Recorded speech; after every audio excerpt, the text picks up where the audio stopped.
तो चलिए आज एक ऐसी कहानी सुनते हैं जो सिर्फ एक कहानी नहीं बल्कि एक गहरा सबक है।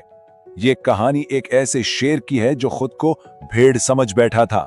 ये इस बात की मिसाल है कि हमारा माहौल कैसे हमारी असली पहचान पर पर्दा डाल सकता है और हमारी सलाहियतों को दबा सकता है।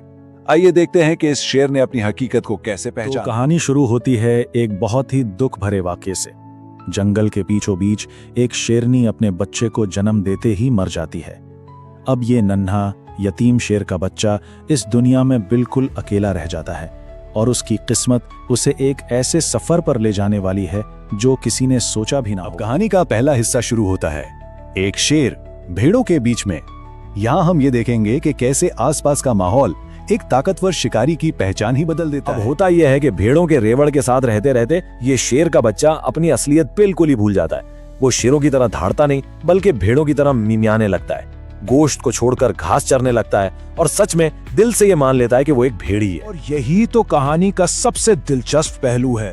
एक तरफ शेर की अपनी फितरत है, ताकत, शिकार, बादशाही, और दूसरी तरफ उसकी परवरिश यानी खौफ, कमजोरी और शिकार बनना। ये फितरत और माहौल की एक जबरदस्त कशमकश है। कहानी में अब एक नया मोड़ आने वाला है। एक ऐसा किरदार सामने आता है जो उस नौजवान शेर की झूठी दुनिया को हमेशा के लिए बदल देगा।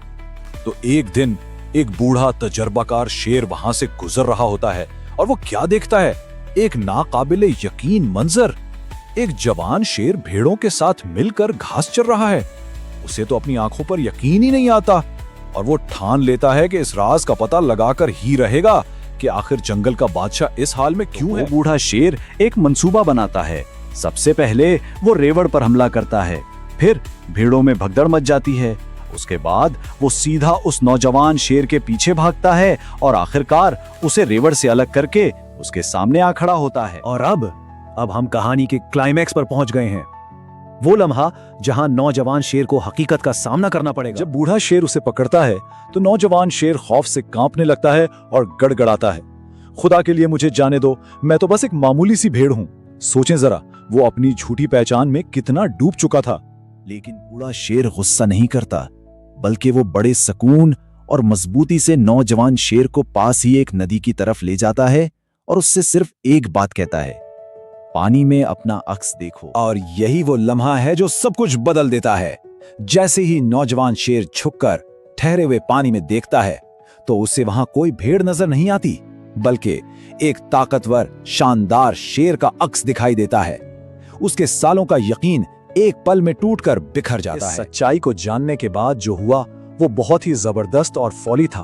ये सिर्फ सोच की तब्दीली नहीं थी, ये तो एक मुकम्मल तब्दीली थी। अपना असली चेहरा देखते ही इसके अंदर से एक ऐसी गूंजदार धाड़ निकलती है जो उसने जिंदगी में कभी नहीं लगाई थी।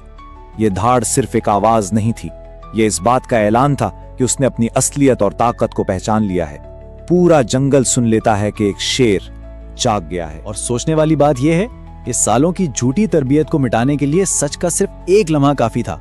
इससे पता चलता है कि असली तब्दीली कितनी जल्दी आ सकती है, बस एक बार हकीकत सामने आ जाए। तो चलिए अब कहानी से निकलकर इसके पीछे छुपे गहरे मतलब को समझते हैं।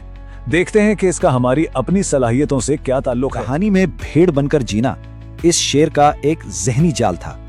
ये वो ख्याल है जो हमें बताता है कि हम अक्सर अपने माहौल, अपने आसपास के लोगों से ऐसे यकीन अपना लेते हैं जो हमारी असली ताकत को, हमारी सलाहियतों को महदूद कर देते हैं, बिल्कुल उस शेर की तरह। कहानी का हर किरदार, हर चीज एक गहरी हकीकत की तरफ इशारा करती है। जैसे नौजवान शेर, वो हम सब के अंदर छुपी हुई सलाहियत है। भेड़ों का रेवड़ वो माशरा या माहौल है जो हमें डरा कर रखता है। बूढ़ा शेर वो कोई उस्ताद, कोई दोस्त या कोई ऐसा वाकया हो सकता है जो हमें जगाता है। और वो धाड़ वो लम्हा है जब हम अपनी असली ताकत को कबूल कर लेते हैं। तो आखिर इस पूरी कहानी का सबक क्या है? ये हमें सिखाती है कि हमारी कमजोरियां अक्सर असली नहीं होती, बल्कि माहौल की तरफ से हम पर थोपी जाती हैं। ये खबरदार करती है कि अगर हम डरपोक लोगों के बीच रहेंगे तो हम भी डरपोक बन सकते हैं। और सबसे अहम बात, ये हमें अपनी असली ताकत को ढूंढने और उसे अपनाने की हिम्मत देती है, क्योंकि हमारी असल पहचान उसी में है। और आखिर में ये कहानी हम सब के लिए एक सवाल छोड़ जाती है। इस शेर को अपनी हकीकत देखने के लिए सिर्फ पानी में एक अक्स की जरूरत थी। सवाल यह है कि वो कौन सा अक्स है जो हमारा मुंतजिर है।